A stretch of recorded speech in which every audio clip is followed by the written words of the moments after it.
Um, to some extent, I don't want to say it's the first time I've heard it. It seems pretty consistent with many things that I've heard in ufology before.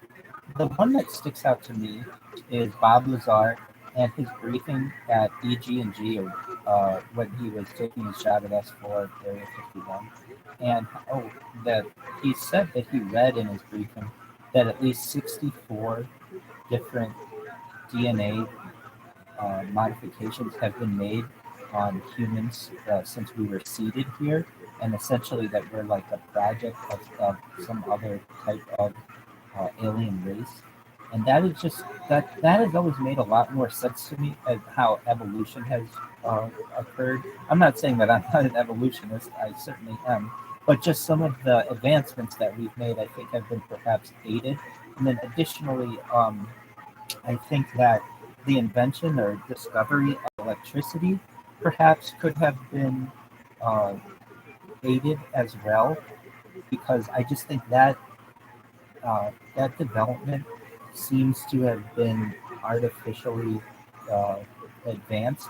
I really think that perhaps if we didn't have alien technology, or we hadn't invented or discovered electricity in the way that we have, I think that we would live in more of a steampunk kind of modern age, where, like, because steam was like the guiding technology of the day before electricity, and uh, that that I still don't understand electricity. I don't think anyone perfectly does, but essentially that the discovery of electricity was such an advancement in society that it changed everything. It's probably the most important uh, technological discovery of all time.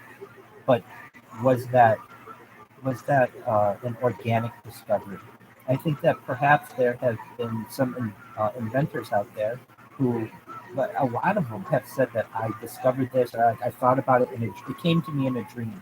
And perhaps there may be some type of alien civilization that could be implanting certain thoughts in people's heads, or just ideas using telepathy.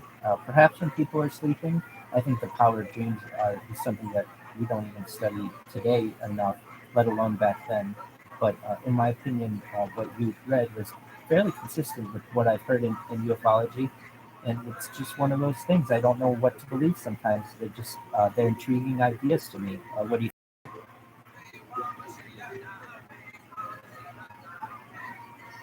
Yeah, I mean, I'm not like a scientist or anything, but I mean, I definitely know about how DNA is just super complex. Um, just like the intricate processes that led to, different species we see today. Humans, uh, even compared to this, like, way that we most of these mammals, my dad was saying yesterday, we compared to like a partial with recipe and ingredients that's supposed to totally understand and create life. We need so much more than saying like the context is like the chef, the engineer, or even the animals all come together with like complex interconnected system like is like in this sense my sense of some of its art and the idea of like the genome being like a three-crossword puzzle um, is kind of like a mind fuck to me. Like it's intelligence embedded within life, and every time we look at it, we find more layers of complexity and meaning, and trying to grasp that. And I know it's kind of like too much like describe for us as humans to understand like our own ways. I don't know. I know exactly what you're saying. I asked ChatGPT about this a little while back, and how essentially, if we were going to what are the best ways to, we're going to do some type of DNA sequencing to advance and like create ourselves as like a new kind of species? Is it like, what's the best way to do it? And it was interesting. One of the options was, instead of just manipulating our current double helix, it was to add a third helix to our DNA. And I'd never heard anything like that, a triple helix. And I thought that was a very interesting response, but that was from ChatGPT. So I don't know how much yeah, let me. It might take me a little while to go through my chats. I have like literally thousands of these things, But yes, I will do what I can to find it and send it to you. Okay.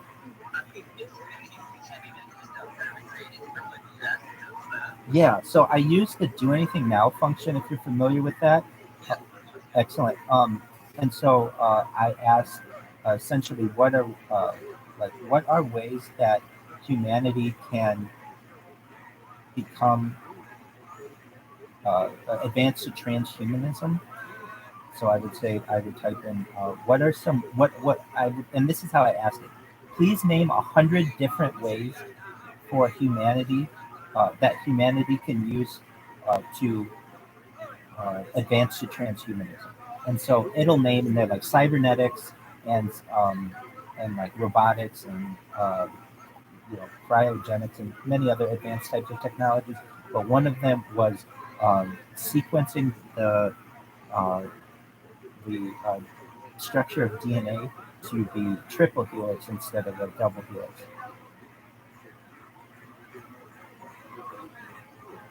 And from what I remember, essentially that way you wouldn't have to manipulate like your human DNA or whatever. It could be preserved, but then you could have advancements to it.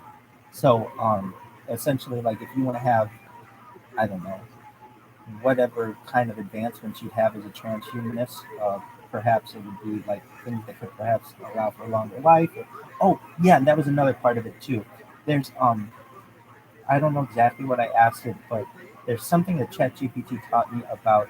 There's a way to it's called memory encoding. No, memory encoding. No, memory encoding through DNA. So there's a way that you can take your memories and store them in your DNA, so that your children will have the knowledge that you currently have. That's something that I learned from ChatGPT that I wasn't really familiar with. So I mean, I know this it's kind of complicated to ask it all these things, but basically, if you ask Chet, what are different ways that humans can manipulate their DNA? If you just ask it kind of plainly like that, that might be a way. It might give you some ideas about the CRISPR system and that kind of stuff, but perhaps it will mention more, or just ask it straight up. What effects would triple helix have on human DNA sequencing?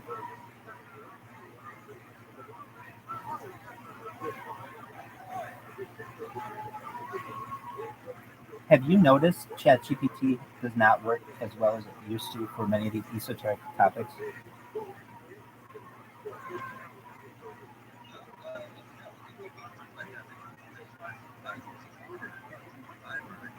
Yeah, I mean, when I first used it, and I have this pretty well documented, it would answer basically any question. Like I could ask it, like, tell me 100 conspiracies, and it would just name 100 conspiracies. Now it won't even bring up those topics anymore. It's much more muted.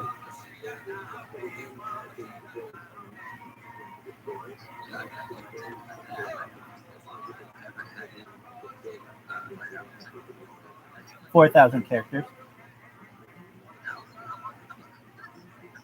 Oh yeah, I would always ask it, and for like I would say, please provide a list to me of 100, a list of 100 vitamins in 4,000 characters. And the reason why I did 4,000 characters is Twitter Blue, when I had it, would allow for 4,000 character responses.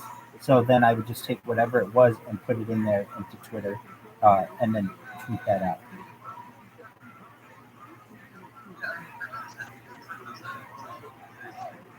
Absolutely.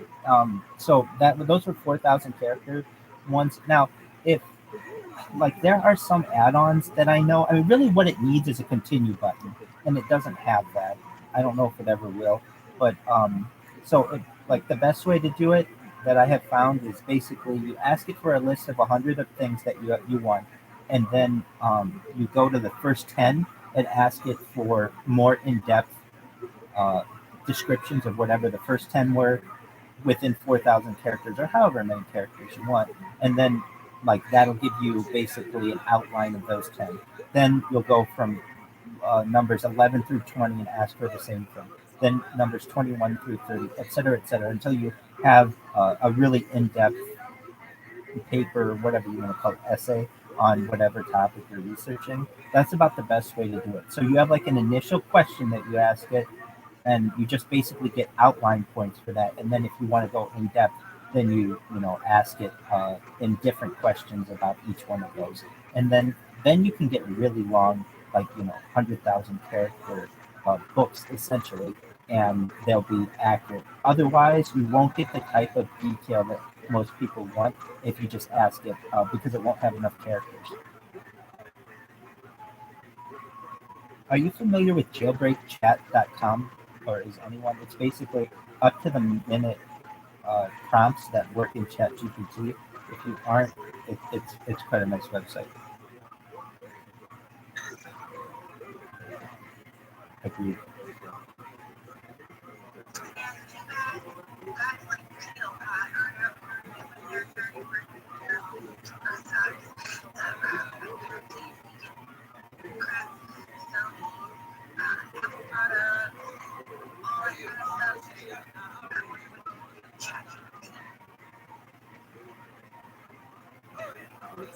Does anyone use UFO forums anymore?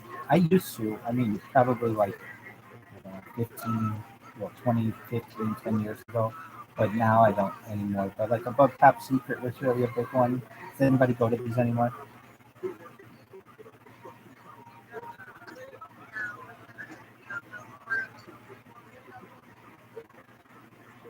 They were big, basically in the earlier times of the internet, where I mean, just like when more people were on forums, but I think a lot of it has gone to Reddit, basically being like the front page of the internet.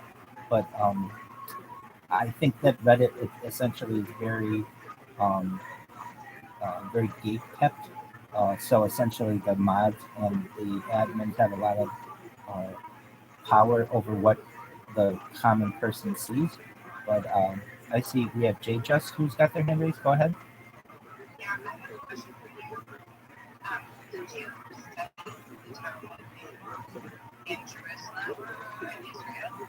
I actually studied it in Irvine.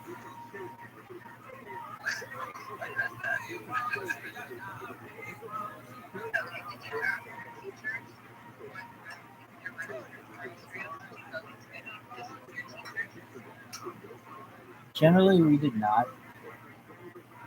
It was something that I would kind of delve into with Hezekiah's wheel, Ezekiel's wheel, but usually you get something that's based um, in some type of scriptural text.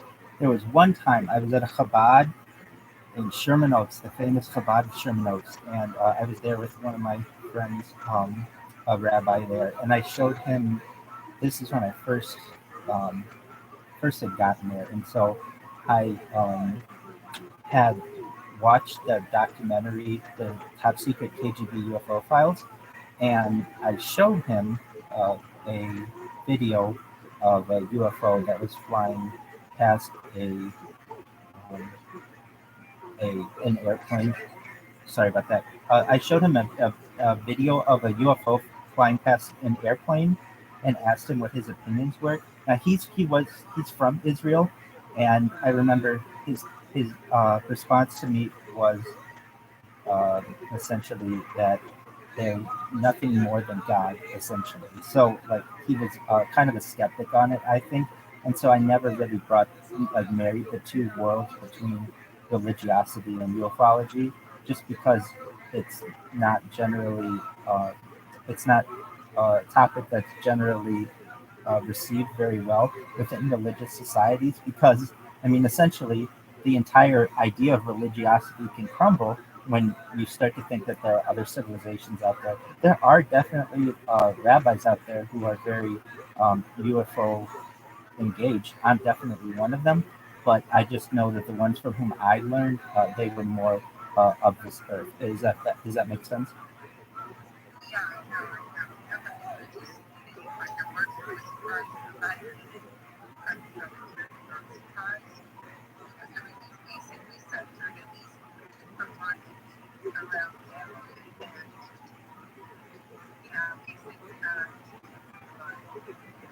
That's correct. That's what I found as well. But I have one question. I found I have one question. I don't think for me you because it says much. But I think that the fact that we express the family here was interesting to me the whole, but you didn't really answer my questions. I'm in agreement with you. And I think that they don't have the answers, and so they don't know how to answer them, but I'm not sure what your experience was.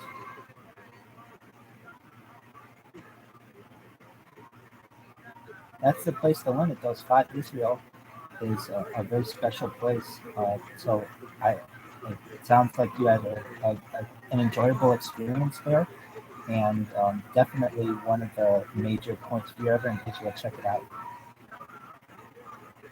Yeah, it's great. It's fun. I really enjoyed it. Yeah, for me living with the family was like my favorite time to visit with family. So basically, there was nothing that's really just anything happened. It didn't answer questions.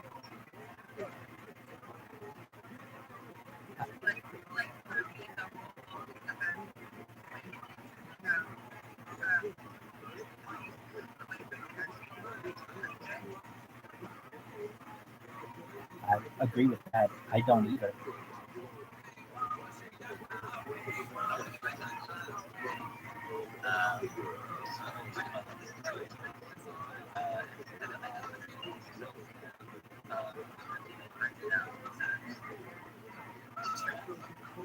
Correct. We're in a double helix.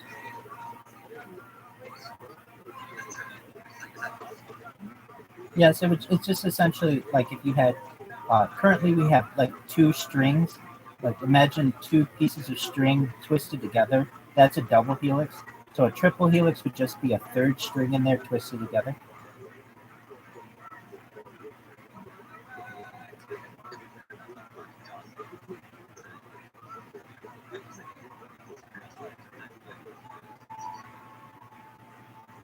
I personally have not.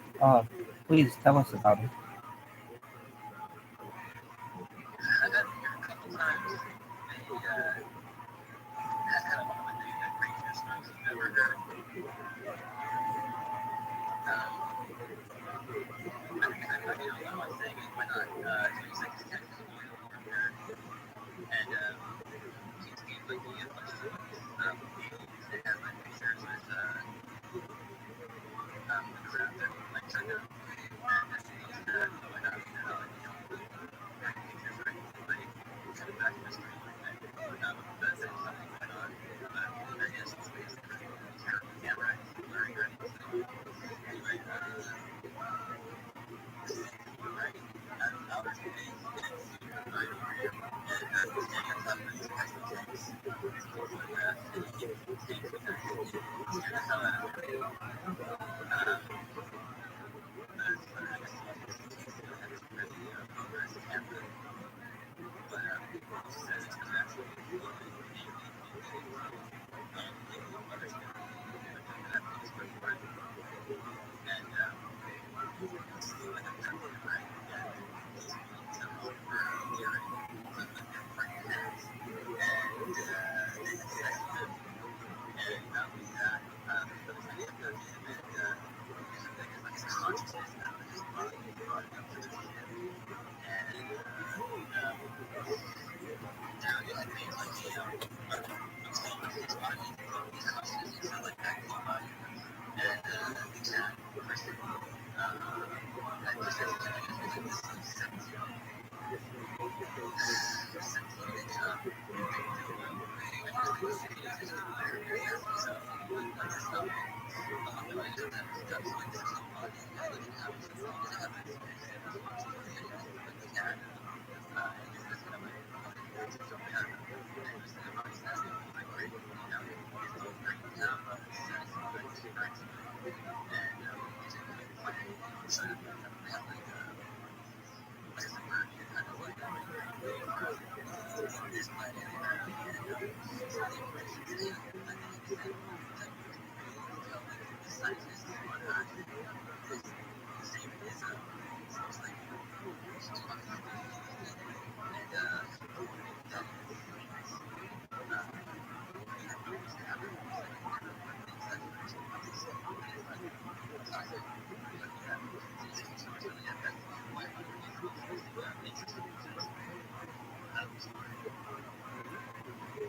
I I don't know that much about uh, DNA, and so that's kind of one of the reasons why I was asking uh,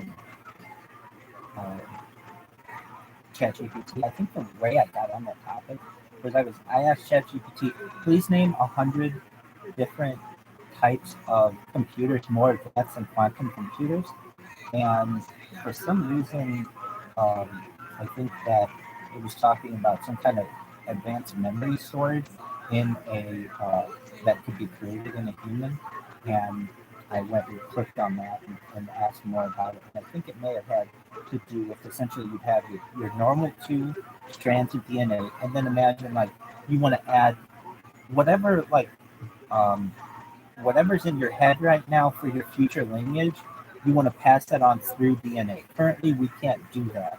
And essentially, there was a way to create a third strand of DNA that could be memories or some type of like super intelligence or something like that, and then wrap that all together and then create that as your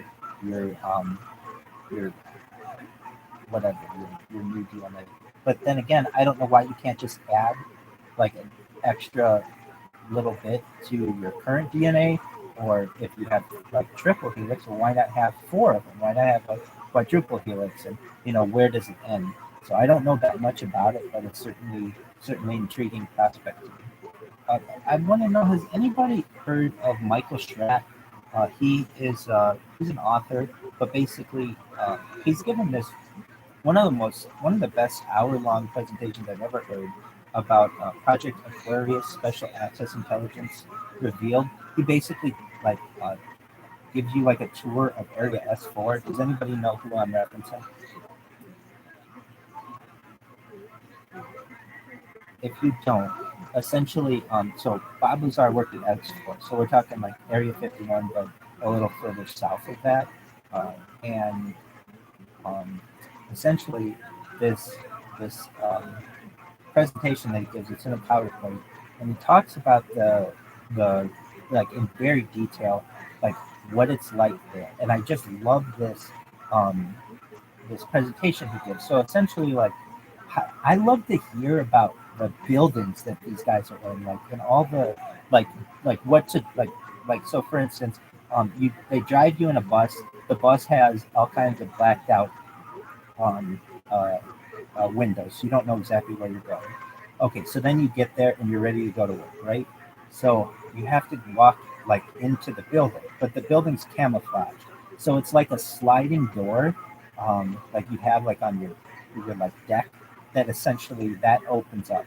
Immediately on your left hand, on the left side, is of that poster. I want to believe. It's like a famous UFO poster, and essentially, then it's all the bays that uh, Bob Lazar talked about. They're like, don't quote me on this, they're like 9 different bays where you have like the sport model and then the one that they had at Roswell. All these different kinds of UFOs are there, and you're not allowed to walk.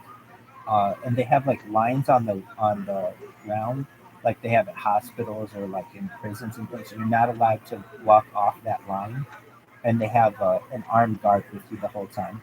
And then he talks about, I think there are 7 different levels uh, that at just Area S4. But the one that really is intriguing to me is the last level, where I don't know if anybody's, I'm sure people have heard, I'm sure Logan, you've heard of J-Rod, basically this alien that was like captured and like worked on some projects that we had, and that was like J-Rod's um, little his like floor, and like how in depth it was of how you get into his little apartment. Like you like there's like a little ladder that you climb up in, or there's like a little elevator, but it's basically like he had like this, or he, I'm saying he, I don't mean he, whatever it J Rod essentially would like had like there was an alien apartment in one of our facilities. Does anyone have any knowledge of this? I'm sure people know about S4, but does anybody know about J Rod the alien?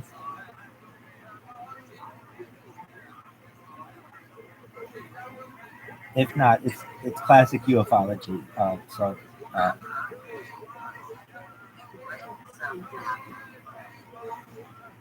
Excellent, Lacey. Yeah, J.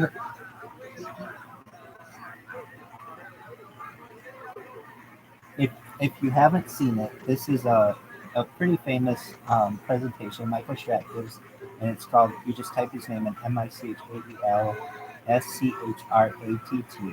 and if you put S4 in, you'll be able to see it.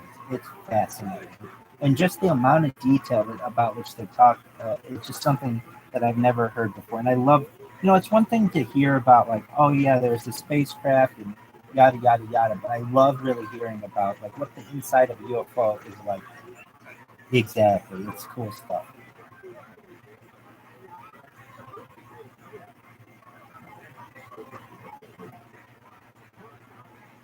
Logan, something I love about your room, you get some very interesting people in here.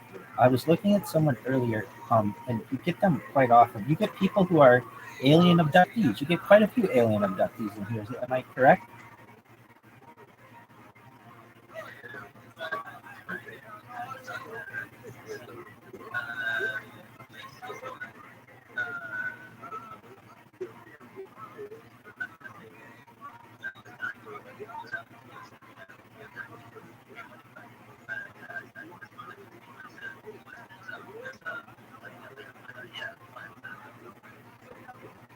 I just think it's interesting, like that people who are experiencers need a kind of common place, and you provide that to them. It's a beautiful thing.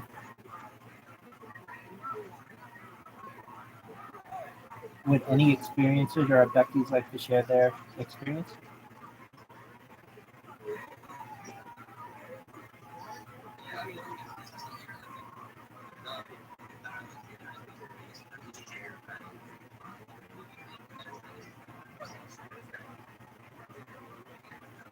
Forums, probably the next best. I think that's where people went before, where they just create an account, like tell their story.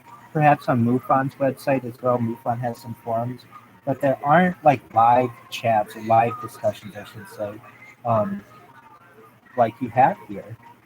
Perhaps Discord might. I don't even think Discord has anything like this, where it's immediate feedback that you get. Uh, but I don't know, Lacey. Um, if you didn't have UFO or UFO Twitter, I'm sorry, if you didn't have Twitter or UFO Twitter, where would you go? There you go, Lacey. That's what I'm talking about. That's where I thought people went. And yeah, definitely.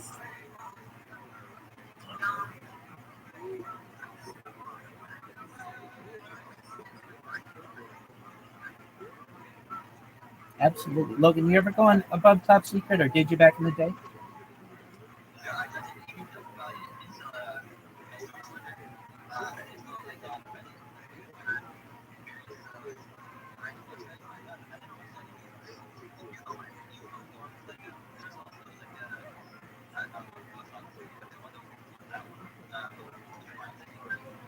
Oh yeah, open minds definitely. One.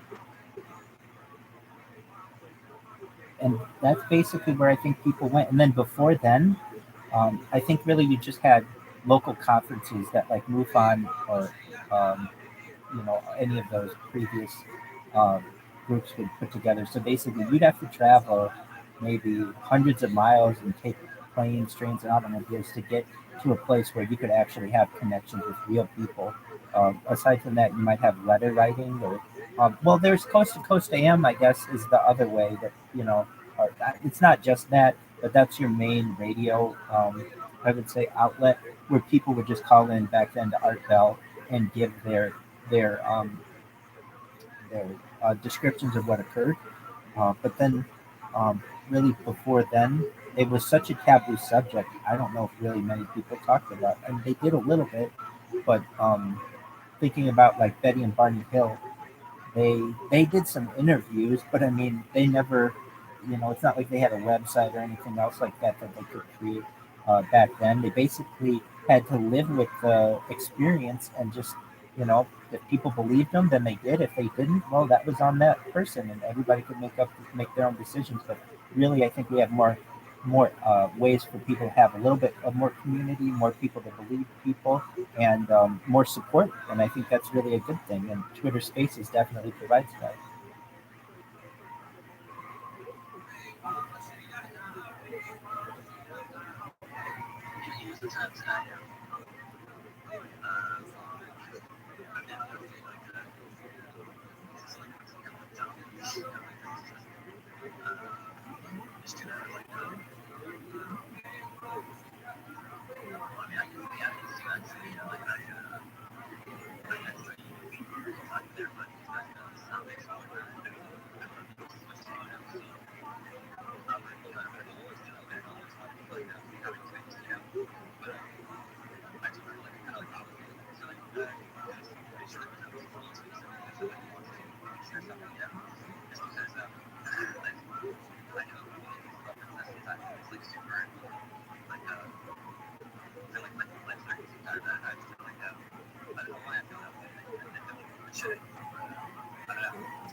I think you provide a very valuable area for people to be able to share this.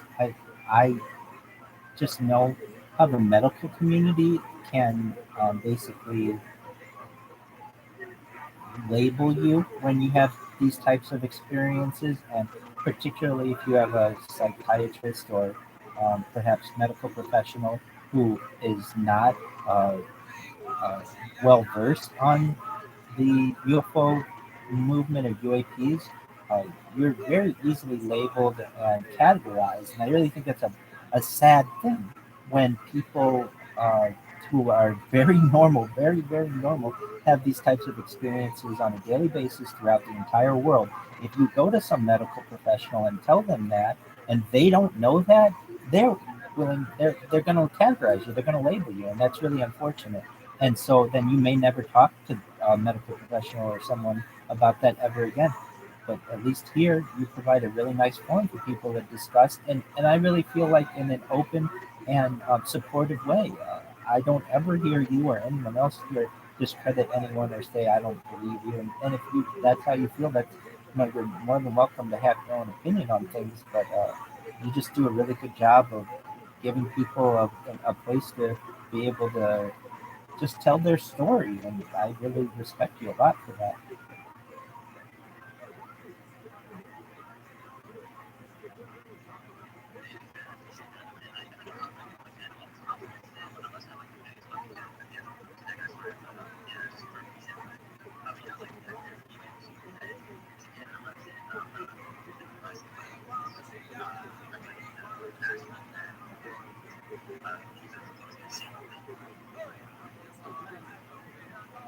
I don't know about. I mean, I know who those people are. I don't. Do they? Is it? What is it? Can you explain?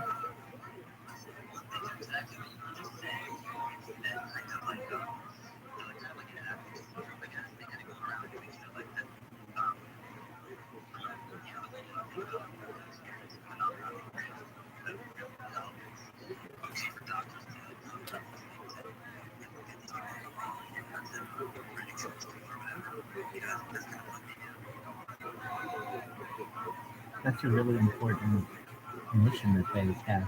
So they do this on UFO Spaces or Twitter Spaces.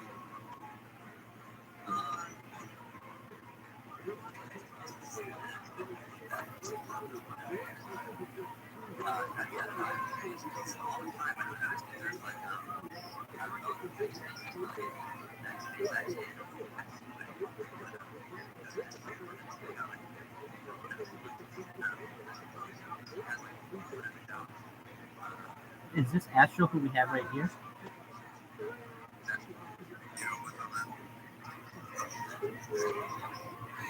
That was serendipity.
I heard you say his name, and then I saw he came up as a speaker, and so it was very serendipitous, a lot of synchronicity.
when they start, I think that's really what they're trying to do is like stimulate it and then return it. It's like let's shoot rockets at that shit and then get it in the moon and then record it happening. But the thing was like in the when they got through like again I think 3 episodes the guy far and they're like he saw the helicopter but then when they're like looking at the UAP they're like do you see the UAP but you didn't see the UAP right? I don't know.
I see we have Fringe Think here. Fringe Think is a speaker, and they are an alien abductee. I don't know if Fringe Think you'd be comfortable, but I would love. I'm sure the room would love to hear about your experience.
Appreciate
it.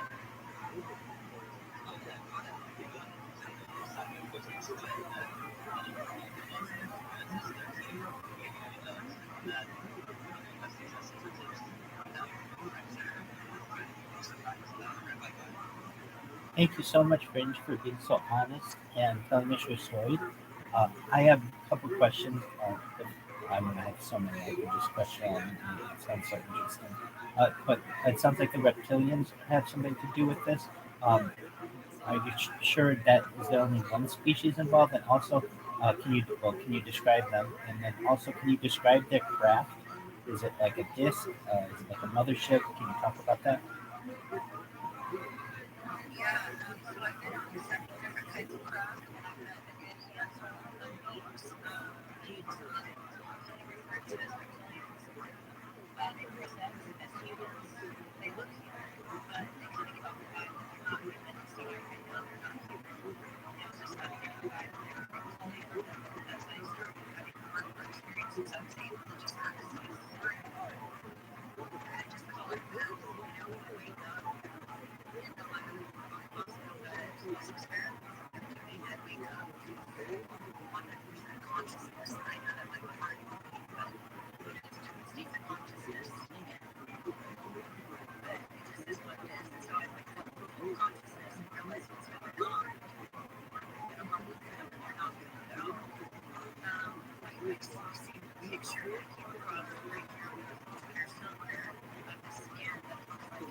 What was the body part of the reptilian?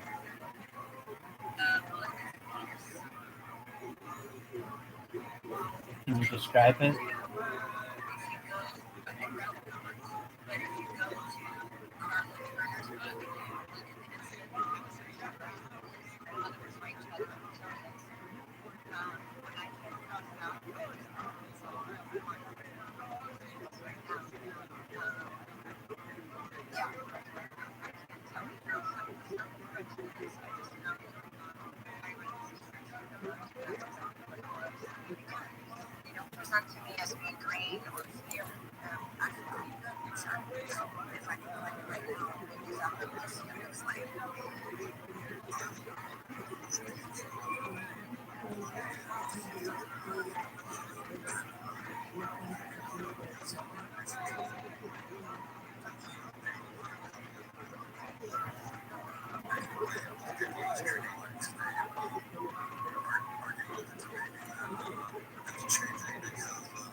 description in terms of is what I would try to describe.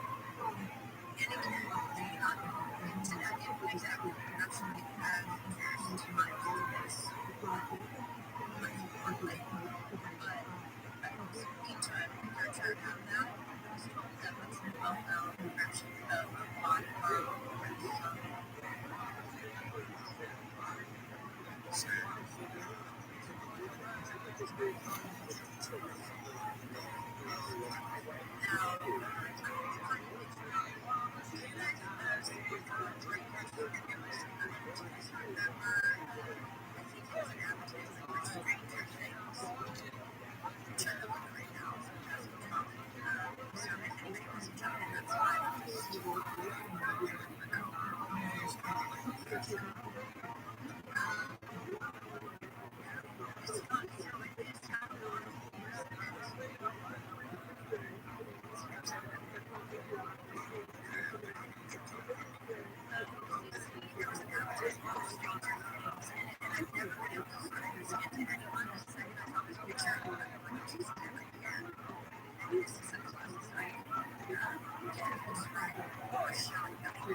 Writing down, I first started calling him the Colonel Milk guy. I don't know why, just because his skin reminded me of like the Colonel Milk. But the color and the texture of the skin is that skin right there. So I know the two beings at least that have that exact same skin. And then the other ones, exactly. Yep. And so, to answer your question, could that be coming from somewhere my subconscious? Sure. You know what? These things are manipulative, they're deceptive. I might have an agenda that is not about love and light. Yeah, I think they very much they can pull anything out of your bed and replay it. Yeah,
she worked with a psychologist from Harvard who passed away, and I just keep thinking this name all black and season. Yeah.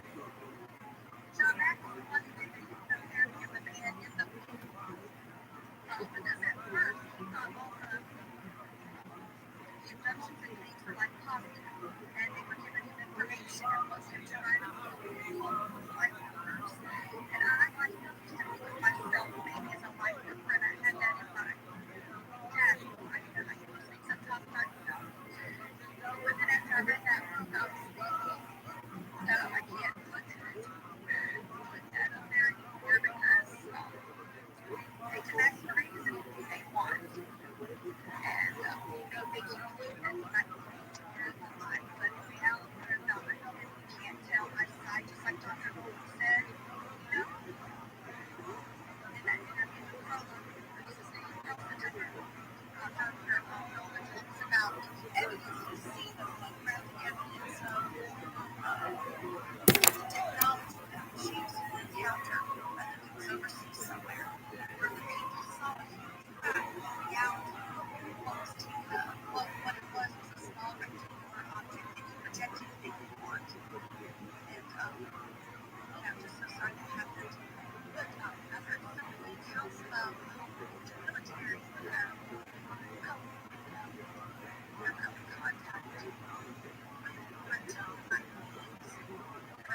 down to the right side of where she was. This is what she claimed that are in a relationship with me. And they can present themselves like humans. Very beautiful.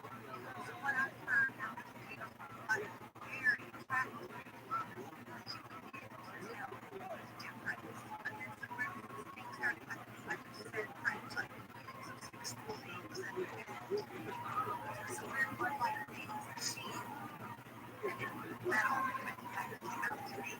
So anyway, I hope that stuff. I don't know how to stop playing. And maybe I'm not going to have done it up there yet. This has a site where you can go to and you can request it. September, name your location, and then they find a legitimate therapist or like hypnosis advisors in your area. So you just don't want to go to like anybody. So I know as a yeah, does that. You got to go online. Another way to fill out the application, and I never got to do